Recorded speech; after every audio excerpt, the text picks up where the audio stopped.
आर्थिक फसवणुकीची मालिका सुरूच. कळवण तालुक्यातील 2 तक्रारीनंतर सुरगाणा येथे तिसरी तक्रार. वकील व मानवाधिकार परिषदेचा पदाधिकारी असल्याचे भासवत शेत जमिनीचा कब्जा व वारस नोंदीचे आमिष दाखवत आर्थिक गंडा आदिवासी शेतकरी कुटुंबाला घातल्याच्या कळवण तालुक्यातील तक्रारीनंतर आता तिसरी तक्रार सुरगाणा पोलिसात संदीप अवधूत व इतर दोघे अशा तिघांविरोधात करण्यात आल्याने खळबळ उडाली आहे. आदिवासी शेतकरी कुटुंबाच्या अज्ञान व भोळेपणाचा गैरफायदा घेऊन कळवण तालुक्यातील सुकापूर येथील सुभाष बागुल यांना वारस नोंदीचे आमिष दाखवून 1.5 लाख रुपयांची फसवणूक संदीप भिकाजी अवधूत राहणार दत्तनगर कसबेवणी व एक महिला यांच्या विरोधात अभोणा पोलिसांकडे तक्रार सुभाष बागुल यांनी केली होती.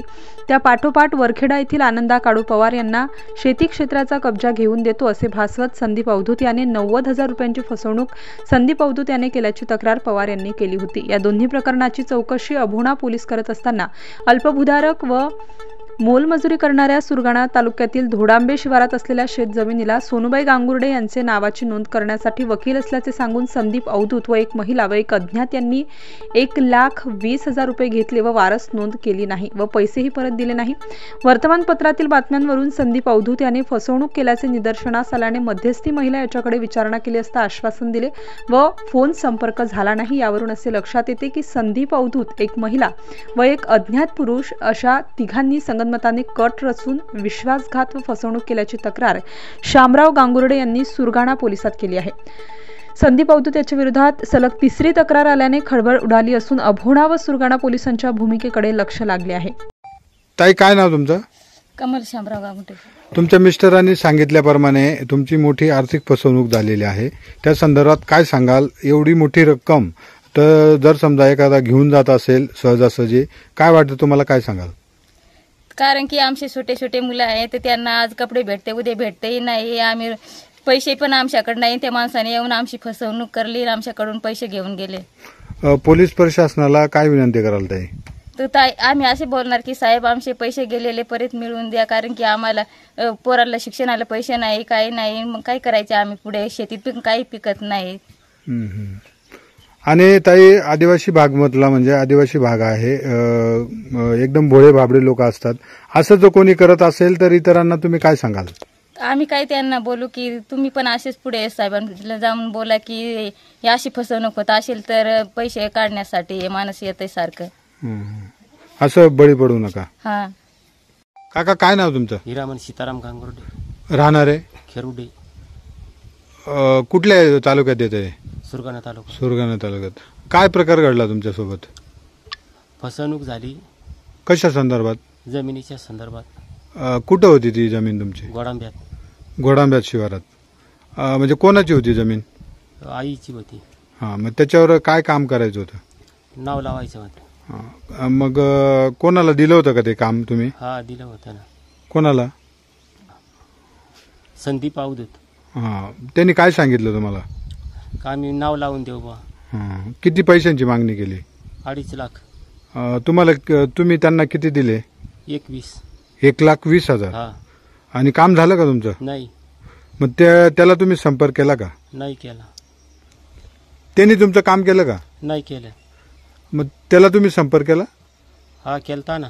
मग तो आता फोनच उचलत नाही ना. त्याचे संपर्क नाही होत का? नाही होत आता. या संदर्भात तुम्ही कुठं तक्रार अर्ज वगैरे दाखल करणार आहात? कुठं तक्रार दाखल केली? सुरगाणा पोलीस स्टेशनला. काय सांगाल? पोलीस प्रशासनाला काय विनंती कराल? कामचे गेलेले पैसे परत मिळवून द्या. काय नाव तुमचं? लक्ष्मण हिरामन गांगुर्डे. राहणारे खेरुडे.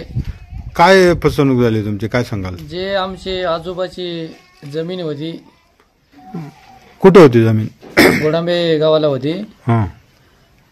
जे संदीप होते ते असे सांगत होते का मी स्वतः वकील आहे आणि माझ्याकडे पैसे द्या आणि मी ती जमिनीचा तुम्हाला मिळवून देईन. मी म्हणे नोंदी बिंदी पुण्याहून जाऊन काढून आणतो. जे त्यांची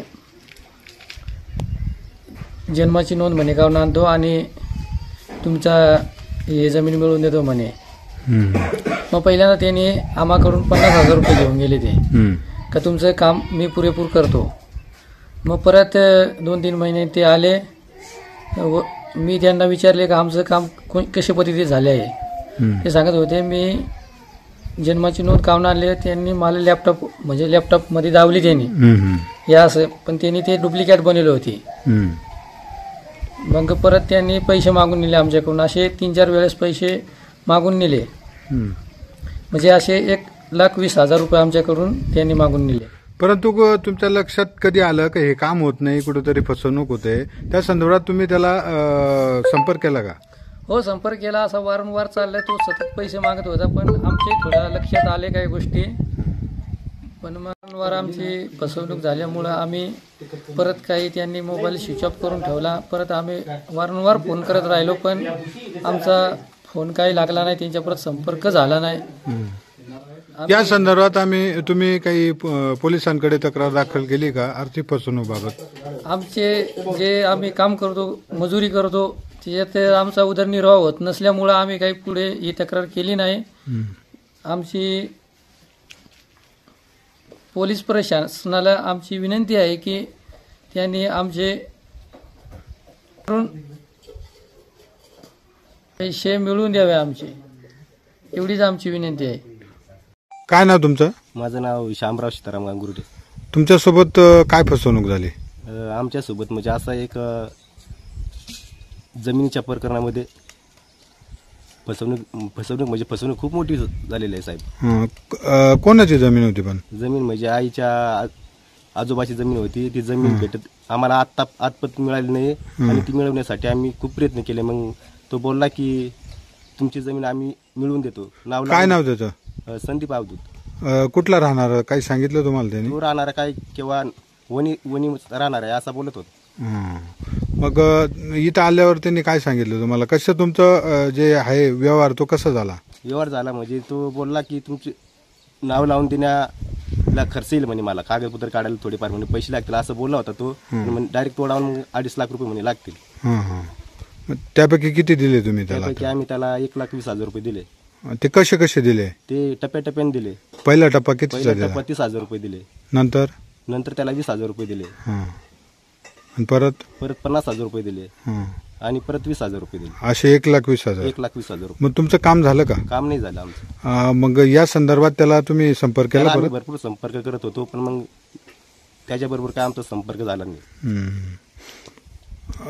म्हणजे नंतर फोन कॉल असेल किंवा प्रत्यक्ष जाऊन भेटणं असेल तसं केलं तुम्ही? नाही, पहिले ज्यावेळेस त्याला पैसे लागले तोपर्यंत त्यांनी मोबाईल उचलला. आता इतक्यात कधी संपर्क केला का? आता संपर्क करतोय, पण मग त्याला काय संपर्क होऊ शकत नाही. म्हणजे काय होतं, त्याचा फोन लागत नाही? काय होतं? आता तुम्ही सांगितल्याप्रमाणे अशी फसवणूक झालेली आहे. तुम्ही या संदर्भात कुठं तक्रार अर्ज दाखल केलेला आहे का? हो. कुठं केलाय? Surgana police station.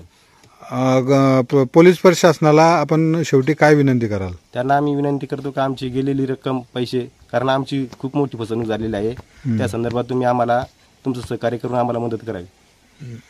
समजा सुरगाणा पोलिसांनी तुमची दखल घेतली नाही तर तुमचं पुढचं पाऊल काय असणार? त्यांनी जर आमची दखल घेतली तर आम्ही वरिष्ठ अधिकारी नाही SP अधिकारी यांच्याकडे आम्ही दखल घेऊ. जर सुरगाणा पोलीस स्टेशनने आमची दखल घेतली नाही तर आम्ही वरिष्ठ अधिकारीकडे जाऊ, कारण खूप मोठी फसवणूक झालेली आहे. कारण आमचे लहान लहान पोर आहेत, सध्या पाहिलं तर हे दिवस आहेत. शेती किती आहे तुम्हाला? शेती काय नाही, थोडी आहे. काय काय पिकतं त्याचं? काय पिकत नागलीवर आहे, दुसरं काय नाही. स्टार न्यूज साठी गोविंद थोरात, वणी.